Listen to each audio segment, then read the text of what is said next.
Hello, I'm Rob Thomas, and welcome to another edition of The Road Back, brought to you by Club and Resort Business, Club and Resort Chef, and the Club and Resort Chef Association. Today's edition of The Road Back is brought to you by Swim Club Management Group. Swim Club Management Group has established itself as a leader in the aquatics industry. Their commitment to quality ensures a consistent level of services for clients, seamless response to their needs, and a clear understanding of their expectations. Swim Club Management Group strongly believes its people, processes, unique and industry-leading training programs, and a client service approach separate them from their competitors. Large enough to serve the largest aquatics facilities, yet small enough to maintain the loyalty, intimacy, and responsiveness its clients treasure. While Swim Club Management Group specializes in providing professional aquatic services for country clubs, homeowners associations, and municipalities in the greater Charlotte, Raleigh, and Asheville, North Carolina, and Richmond, Virginia areas, if your club is outside of those service areas, the company can still offer consulting help. Contact the team today to learn more about the great services. Learn more at swimclubmanagement.com. For today's fresh insight in how clubs are meeting the challenges posed by the coronavirus pandemic and are finding new and innovative ways to boost business levels and start their return to full operation, we're talking with Haissam Baityeh, CEO of the Country Club of Spartanburg in South Carolina. H, welcome to the show. Thank you, Rob. Hey, real quick, could you describe, we're talking about a pool renovation here, a pretty major overhaul. Could you describe your old pool and what spurred the decision to renovate? So this club, when I came in about 2.5 years ago, they had a big L-shaped pool that was 50 meters lap pool with the L part, the hockey stick, basically being a diving pool, built back in the 70s, and nothing but a box of water. The shallowest end was over 4 feet, so it had nothing to do with families. It wasn't really good for the little kids. Every little kid had to be surrounded and held by parents, and there was no appeal to it. Didn't look very appealing. Didn't look very good. And as I surveyed the club and where the club needs to go next, being a family club or having the objective of becoming a family club, and to boost membership, I figured the quickest thing for us to do was to handle the pool and to really create some magnetic attraction to the pool. The club, before I arrived, had spoken with architects and companies about renovating and innovating the pool, and they had plans and offers and budget ranging from $2 million plus. The club did not have that sort of cash available. So I went out there to the pool several times, and I would just sit there and ponder, and it was honestly the question of what if?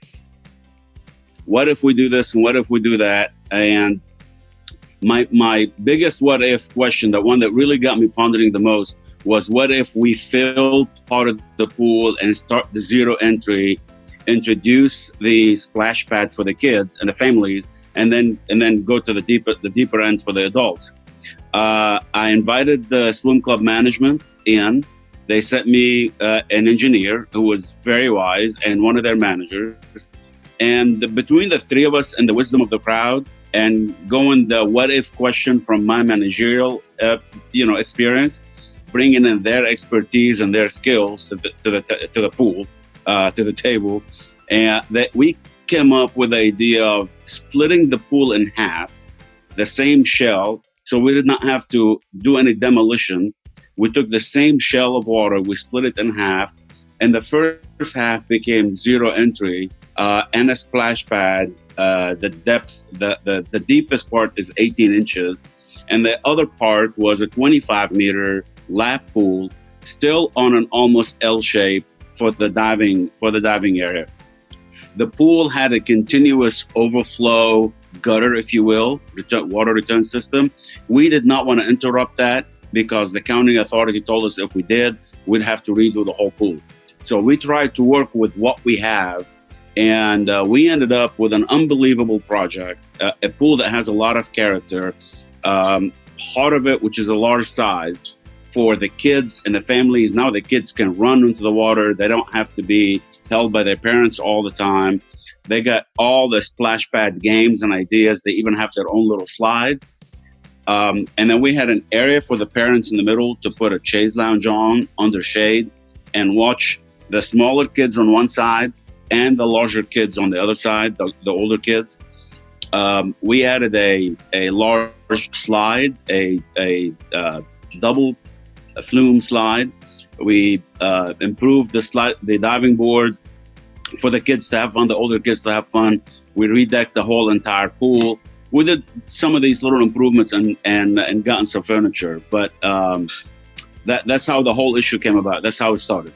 Well, fantastic. I understand that you've seen some immediate dividends already with the project.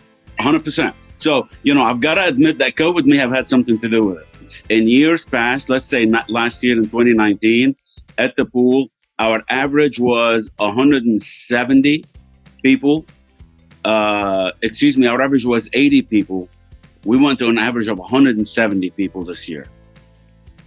Our largest attended day in years past was about 140, 150. This year, this past summer, we went up to 343. Wow. We saw several days of 300 members entering the pool. Even though with COVID restriction, we had them in two shifts, a morning shift and an afternoon shift, because of COVID. The snack bar revenues, especially the drinks, went up by more than 100%. The drinks went up by more than 100%. Total overall revenue went in the north of 70% from a food and beverage perspective. Lessons did not do very well because of COVID. We did not encourage lessons, but the numbers have worked well. The feedback from the members has been unbelievable. We finished the pool project. We invited members in. Unfortunately, we could not have a big grand opening for such a project because of COVID. Members were so excited and so thankful and so appreciative for what we had. We ended up actually immediately going into a dining room renovation, and we renovated the dining room. So in my book, I accomplished one of the objectives, which was to create confidence by the membership that we can do this, we can manage the cost, we can manage the price, and we can give you a product that you're proud of and you can tell your friends about, and more importantly, invite your friends to the club because they're future members. From a membership perspective, before the dining room got finished and opened up, simply based on the pool, once we put the drawings out there and once we announced the construction date, people didn't believe us until they saw the bulldozers in, or not bulldozers, but they saw the mobilization of the construction company and swim club management. That's when they really believed, oh yeah, they're absolutely doing it. And it was, by the way, combined with an increase in initiation fees, a 50% increase in initiation fees. And 2020 is the first year that we've had a positive net gain in membership for more than 20 years. Wow. So snack bar revenue's up. Participation is through the roof, and membership numbers are going. Correct. Win-win. Did you face any challenges? You'd mentioned a little bit about COVID and having to do it in shifts. Obviously, you managed that very well. Any other challenge that you faced, not only completing the project, but then, actually implementing the plans? The issues we felt we dealt with. We planned the whole thing back in 2019 and early 2020 before we heard of this COVID thing, right? And swim club management had already placed the orders for all the tools and all of the toys for the splash pad. We ordered the pool, we ordered the diving board. They ordered a lot of their material. The paving company ordered some of its own material. What happened was, because of COVID, especially in the early days of COVID, we faced a lot of delays. A slide that's coming out of a company in Arkansas or Texas, that company would close one day because they had somebody infected. They're gone for 2 weeks, and now they're back, and now they're closed, and now they're back. Shipping companies also had some issues. So these were some challenges that swim club management and I were definitely on top of. We also worked with a designer and got the pool furniture. The pool furniture also had the very same exact challenges to deal with. Of course, when you go into renovating an existing facility, we faced a challenge of a sinkhole right there in the pool deck. Luckily, with the support of members who are in business, within 2 days, we got that taken care of. But obviously, that created a little bit of a backlog on some things. So, real quick, could you tell us some of the member response that you're hearing from existing members and also, prospective members? The best one I hear all the time, but I heard it a lot this time because of the pool. I am really proud. When a member tells me I am proud, I have gained it. I've gotten right there. Now, how can I get every single one of them to tell me I'm proud? But we heard a lot. I'm proud. We heard a lot. Thank you. Wow. Unbelievable. Can't believe this got done. We never thought it would be done, because really a lot of them didn't believe it would be done based on their own prior experiences of the club. And then, the COVID phase. A lot of them thought that the county and the authorities, the approval authorities in the local area would not allow us to do it. With the diplomacy and expertise, I would say, of our construction company, Swim Club Management, I believe they really did it very well. They wore the soft white gloves, if you will, and they handled them with elegance and eloquence. But the comments are unbelievable. Let me tell you, a lot of this was donated money. This was completely brand new to me in my 30 years in the business. As members actually voluntarily donating money. And a great compliment when somebody comes back and says, it was the best money I've ever spent at this club. That's terrific. H, thank you very much for your time and for sharing the insights. And thank you for watching. Again, this was The Road Back, brought to you by Club and Resort Business, Club and Resort Chef, and the Club and Resort Chef Association.